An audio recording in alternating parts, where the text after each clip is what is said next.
Okay, James chapter 5, verse 17 was it Elia. Now when you need part to say anyone. Bempah den say nsuanto. Nsuanto mfie miensa. Ani abosomi nsia.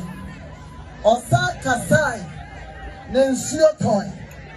Na wosoro eso naba. Dia me pesa yen ye wa nyina ti afie na se. Enkom se bia babam awiase ma na baba wa brabo mu no. Baba mu agina wa wo so. Amen. Sa quotation we ya mama mudi wura mo. Ewo Amos chapter 3 verse 7 no. Okay 7 ni bia ya kan 8 no so. 7 ni kwa na ya ne ya kan. Maybe omo ka bia no. I am from abi mame.